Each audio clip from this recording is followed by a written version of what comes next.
प्यारे विद्यार्थियों, आप सब कैसे हो। आज हम हाइब्रिडाइजेशन यानी संकरण के बारे में पढ़ेंगे। संकरण की अवधारणा सर्वप्रथम सन 1931 में पोलिंग नामक वैज्ञानिक के द्वारा दी गई। जो संकरण का कंसेप्ट है वो सर्वप्रथम सन 1931 में पोलिंग के द्वारा दिया गया। अब हम इसकी परिभाषा देखते हैं तो यह एक हाइपोथेटिकल फेनोमिना है, यानी एक काल्पनिक परिघटना है जिसमें एक ही परमाणु के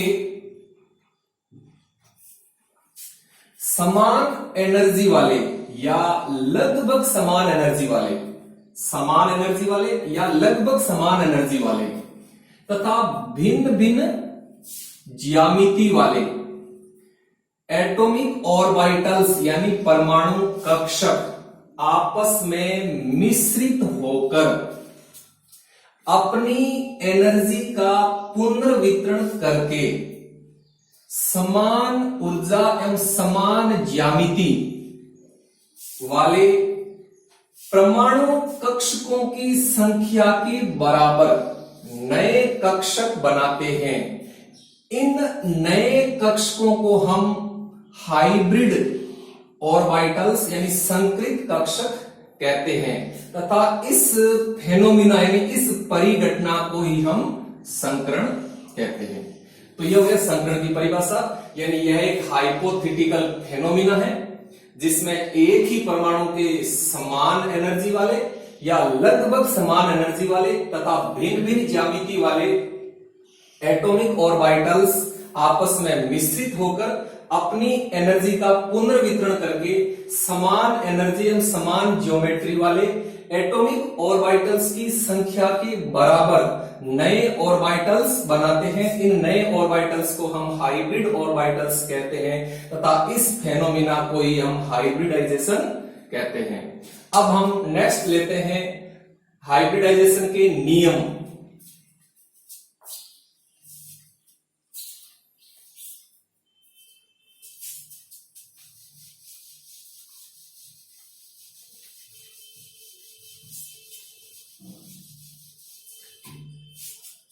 संकरण के नियम। संकरण के नियम। संकरण के कई नियम होते हैं, जैसे नंबर 1, किसी भी संकरण में भाग लेने वाले जो परमाणु कक्षक होते हैं वे परमाणु कक्षक एक ही परमाणु के तथा एक ही कोष के होते हैं। इनकी ऊर्जा या तो बिल्कुल समान होती है या लगभग समान होती है तथा इनकी ज्योमेट्री भिन्न भिन्न होती है। यानी जो संकरण में भाग लेने वाले एटॉमिक ऑर्बिटल्स होते हैं वे एक ही परमाणु के एवं एक ही कोष के होते हैं, जिनकी एनर्जी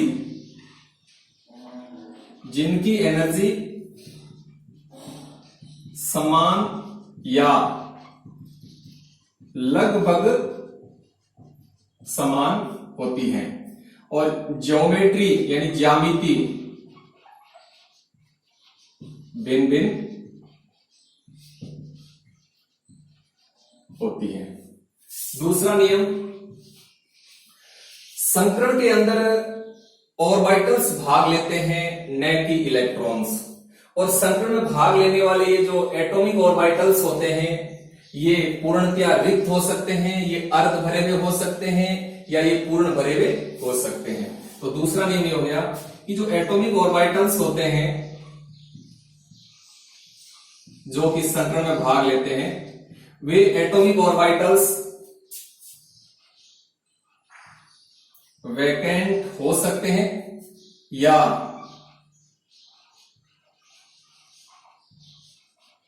हाफ फिल्ड यानी अर्ध भरे हुए हो सकते हैं या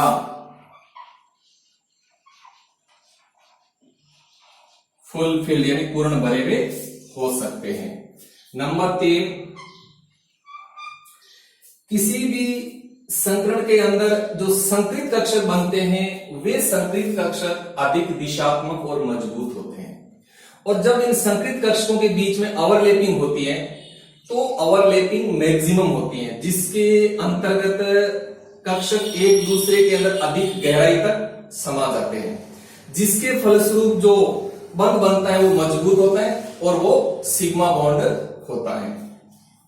यानी कहने का अर्थ ये हो गया कि जो हाइब्रिड ऑर्बिटल्स होते हैं वे अधिक दिशात्मक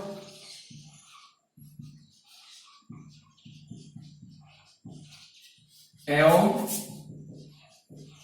मजबूत होते हैं। और जब इनके बीच में ओवरलैपिंग होती है तो ओवरलैपिंग मैक्सिमम होती है, जिसके फलस्वरूप कक्षक एक दूसरे के अंदर अधिक गहराई तक समा जाते हैं और इससे मजबूत बॉन्ड बनता है और वो बॉन्ड होता है सिग्मा बॉन्ड। यानी यहां एक बहुत ही इंपॉर्टेंट बात आई है कि जो संकृत कक्षक होते हैं वो सदैव सिग्मा बॉन्ड्स बनाते हैं, कभी भी पाई बॉन्ड नहीं बनाते हैं। नंबर 4, किसी भी संकरण में बनने वाले संकृत कक्षकों की संख्या उतनी ही होती है जितनी कि उस संकरण में परमाणु कक्षक भाग लेते हैं। यानी किसी भी संकरण में बनने वाले संकृत कक्षकों की संख्या उस संकरण में भाग लेने वाले परमाणु कक्षकों की संख्या के बराबर होती है। यानी नंबर ऑफ एटॉमिक ऑर्बिटल्स बराबर नंबर ऑफ हाइब्रिड ऑर्बिटल्स। परमाणु कक्षकों की संख्या के बराबर नए संकृत कक्षक बनते हैं संकरण में। तो यहां हमने 4 नियम देखे, इसके बाद आगे के नियम और देखो।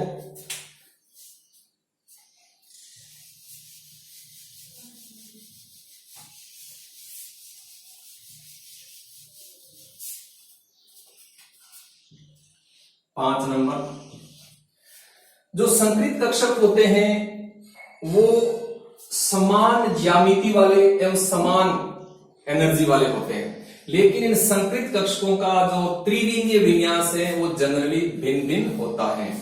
यानी किसी भी संकरण के अंदर जो संकृत कक्षक बनते हैं, जो हाइब्रिड ऑर्बिटल्स बनते हैं, वे संकृत कक्षक समान ऊर्जा वाले एवं समान ज्यामिति वाले होते हैं, लेकिन इनका त्रिविमीय विन्यास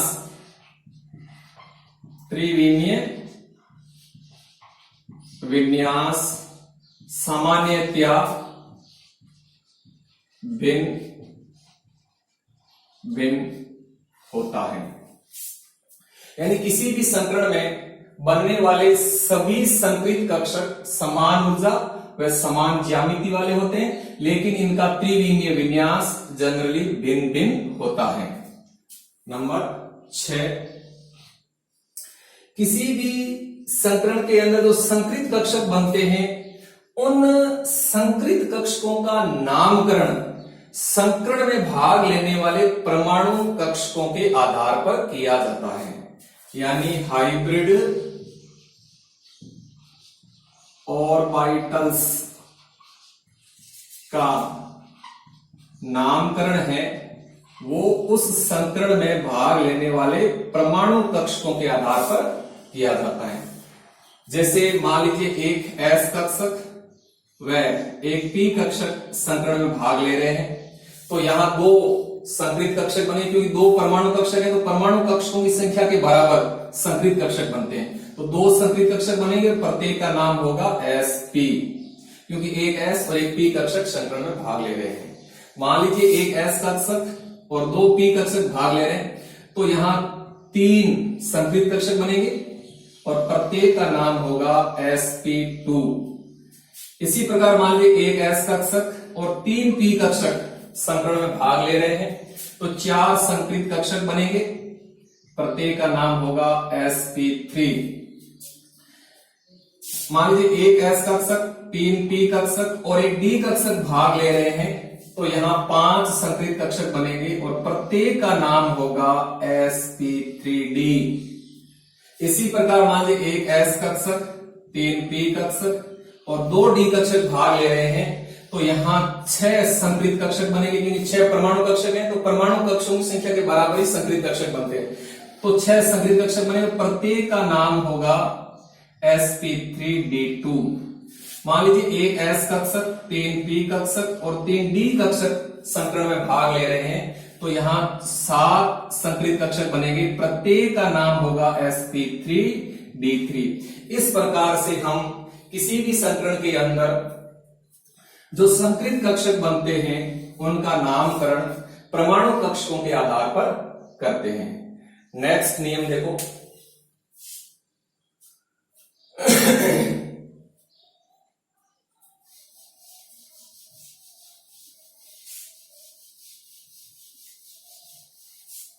सात नंबर, किसी भी संकरण के अंदर जो संकरित कक्षक बनते हैं वे आपस में एक दूसरे को प्रतिकर्षित करते हैं। अतः संकरित कक्षक एक दूसरे से अधिकतम दूरी पर रहते हुए एक विशेष प्रकार की ज्यामिति में व्यवस्थित होते हैं। यानी जो हाइब्रिड ऑर्बिटल्स होते हैं वो आपस में एक दूसरे को प्रतिकर्षित करते हैं। अतः वे एक दूसरे से अधिकतम दूरी पर रहते हुए एक विशेष ज्यामिति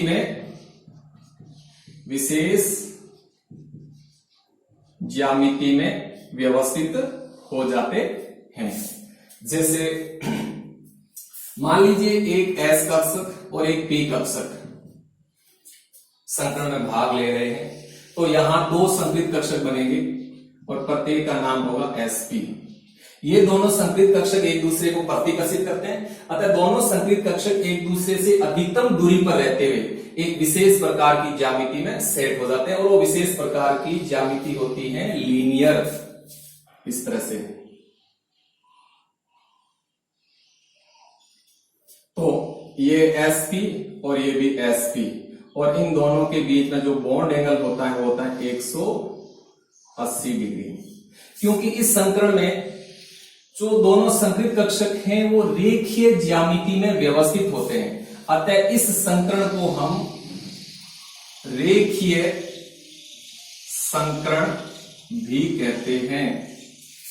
इसी प्रकार मान लीजिए एक एस कक्षक और 2 पी कक्षक संकरण में भाग ले रहे हैं, तो यहां 3 संकरित कक्षक बनेंगे और प्रत्येक संकरित कक्षक का नाम होगा sp2।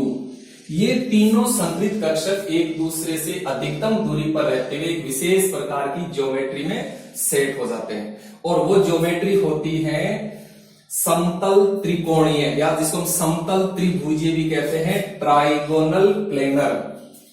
तो देखिए ट्राइगोनल प्लेनर स्ट्रक्चर ये होती है, एक ये और एक ये, इस तरह से sp2 और sp2, और इनके बीच में जो बॉन्ड एंगल होता है वो होता है 120 डिग्री। तो यहां हम देखते हैं कि जो तीनों संकरित कक्षक हैं वो ट्राइगोनल प्लेनर यानी समतल त्रिकोणीय यानी समतल त्रिभुजीय ज्यामिति में व्यवस्थित हैं। अतः हम इसको त्रिकोणीय संकरण भी कहते हैं, त्रिकोणीय संकरण। इसी प्रकार से मान लीजिए एक एस कक्षक और 3 पी कक्षक संकरण में भाग ले रहे हैं, तो यहां 4 संकरित कक्षक बनेंगे और प्रत्येक का नाम होगा sp3। तो यहां हम देखते हैं कि जो 4 संकरित कक्षक हैं वो चारों संकरित कक्षक एक दूसरे से अधिकतम दूरी पर रहते हुए विशेष प्रकार की ज्यामिति में सेट हो जाते हैं, और वो ज्यामिति होती है रेगुलर टेट्राहेड्रल यानी नियमित चतुष्फलकीय, इस तरह से।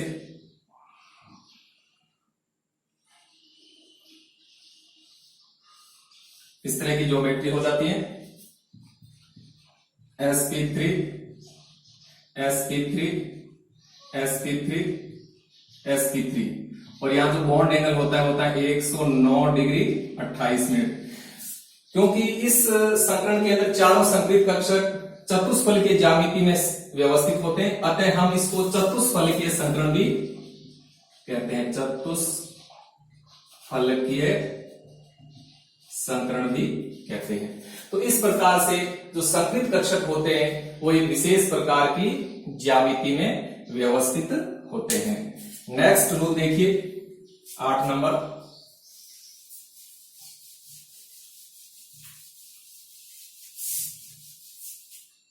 नंबर 8, किसी परमाणु का जो संकरण होता है वो निश्चित नहीं होता है, बल्कि एक परमाणु का संकरण उस परमाणु के रासायनिक वातावरण पर निर्भर करता है। जैसे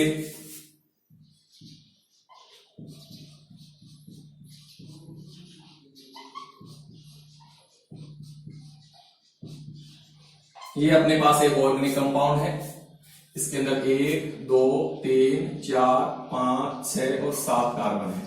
यदि हम इन सभी 7 कार्बन का संकरण देखेंगे तो सभी 7 कार्बन परमाणुओं का संकरण एक जैसा नहीं आएगा, क्योंकि यहां सभी कार्बन परमाणुओं का केमिकल एनवायरनमेंट एक जैसा नहीं है, तो इनका संकरण भी एक जैसा नहीं आएगा। जैसे हम 1 नंबर कार्बन का संकरण देखते हैं तो यहां संकरण आता है sp3, 2 नंबर का आता है sp, 3 नंबर का आता है sp, 4 नंबर का आता है sp3, 5 नंबर का आता है sp2, 6 नंबर का आता है sp2 और 7 नंबर का आता है sp3।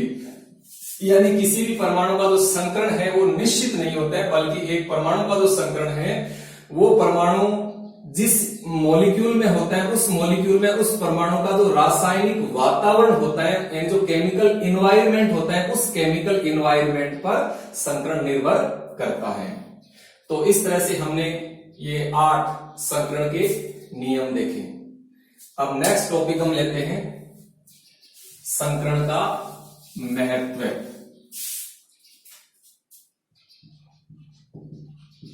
संकरण का महत्व,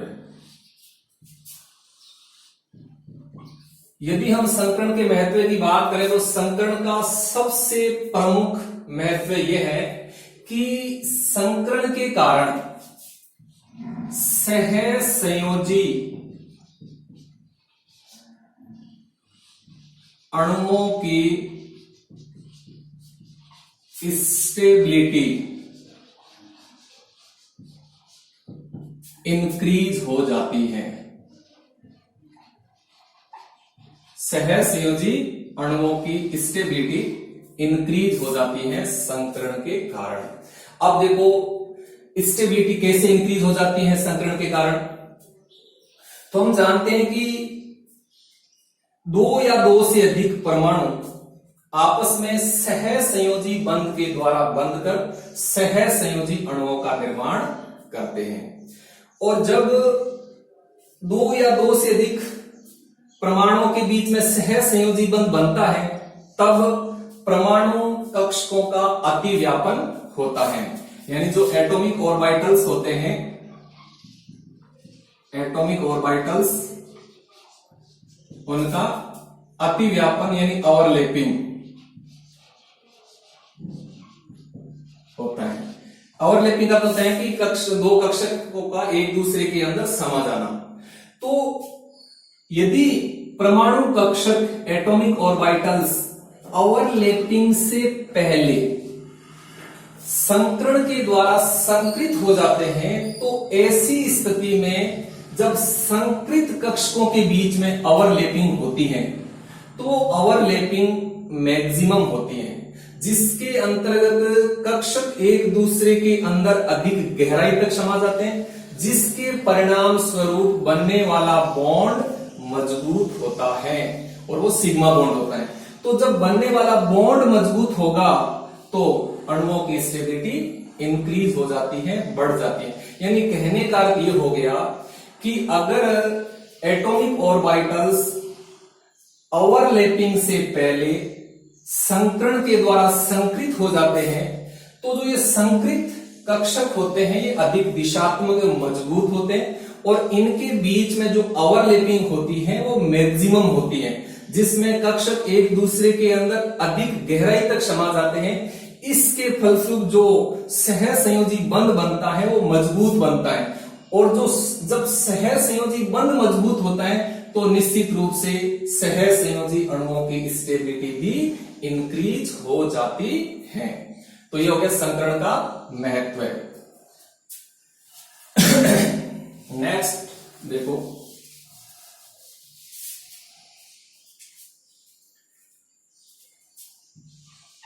ऑर्गेनिक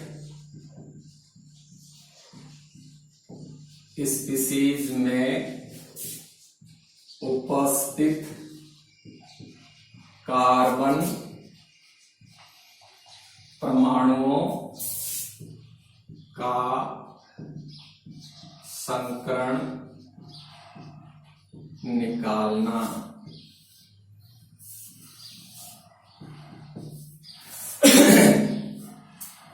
देखो, यदि हम किसी अणु में उपस्थित किसी परमाणु का संकरण निकालना चाहें तो वैसे संकरण निकालने के कई तरीके होते हैं, लेकिन मैं आपको यहां एक तरीका बता रहा हूं। आपको जिस परमाणु का संकरण निकालना है उस परमाणु से संबंधित दो बातें आपको सबसे पहले मालूम करनी अति आवश्यक है। पहली बात तो यह देखनी है कि उस परमाणु ने अन्य परमाणुओं के साथ कितने सिग्मा बॉन्ड बनाए हैं, यानी number of sigma bonds.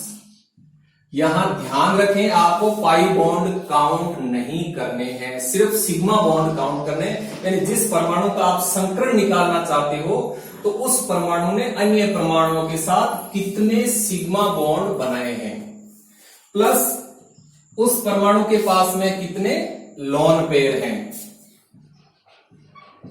Number of lone pairs. इन दोनों को सबसे पहले काउंट कर लो। जिस परमाणु का आप संकरण निकालना चाहते हो उस परमाणु ने अन्य परमाणु के साथ कितने सिग्मा बॉन्ड बनाए हैं, प्लस उस परमाणु के पास कितने लोन पेयर्स हैं, और इन दोनों को निकाल करके दोनों को जोड़ लो। और दोनों का यदि जोड़, दोनों का जो योग 2 आता है तो वहां sp संकरण होगा।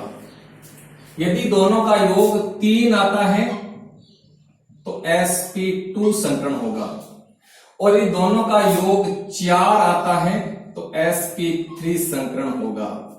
यदि दोनों का योग 5 आता है तो sp3d संकरण होगा। यदि दोनों का योग 6 आता है तो sp3d2 संकरण होगा, और दोनों का योग अगर 7 आता है तो sp3d3 संकरण होता है।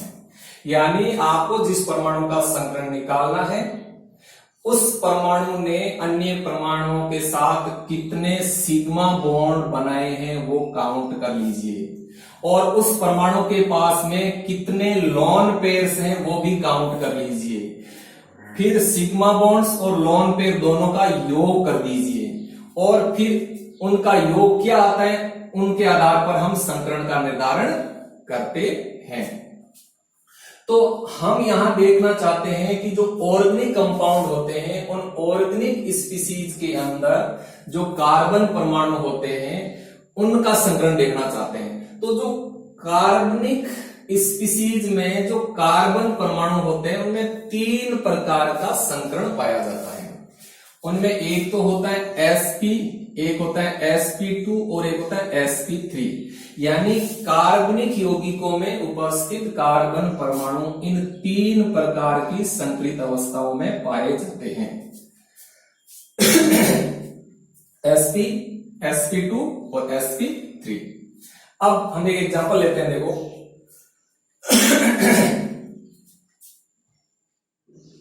मान लीजिए अपने पास में ये ऑर्गेनिक कंपाउंड है,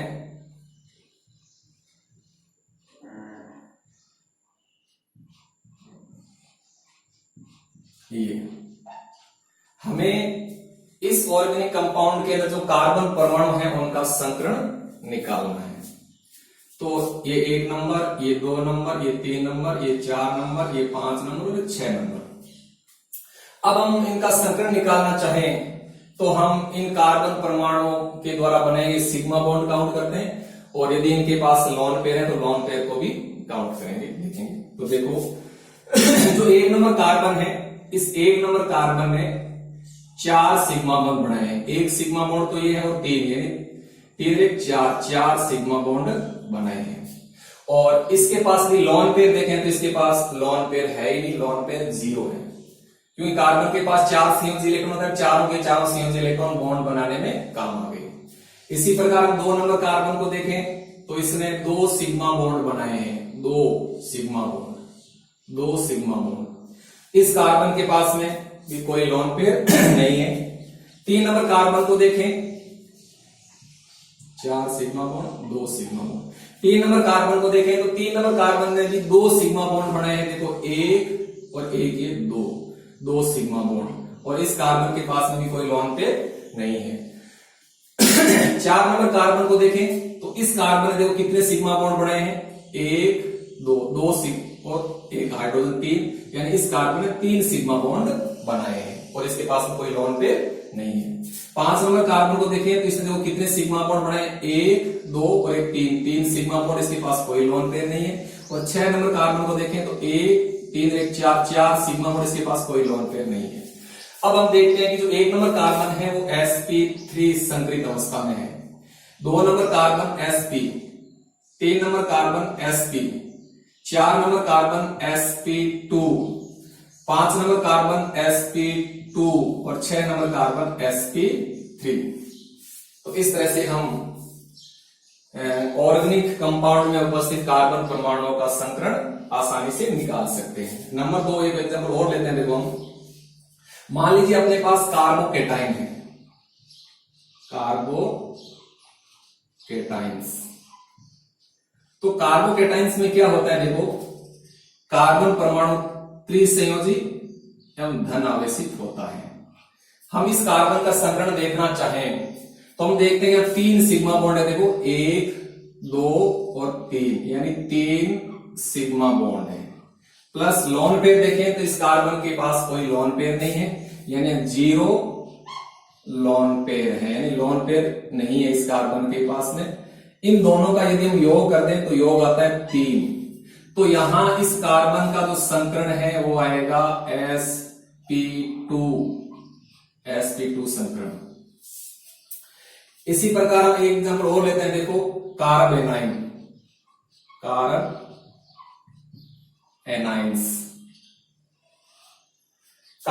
में क्या होता है, त्रिसंयोजी कार्बन परमाणु होता है और वो कार्बन परमाणु ऋण आवेशित होता है।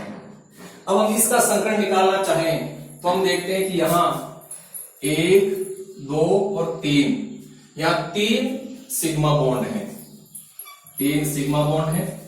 और यहां देखो लॉन पेयर देखें तो इस कार्बन के पास में, यानी इस कार्बन के ऊपर नेगेटिव चार्ज है, तो इस कार्बन के पास में 2 नॉन बॉन्डिंग इलेक्ट्रॉन यानी 1 लॉन पेयर है, यानी यहां 1 लॉन पेयर है। तो दोनों का योग करें तो दोनों का योग हो जाता है 4, तो ये कार्बन होता है sp3 संकरित अवस्था में।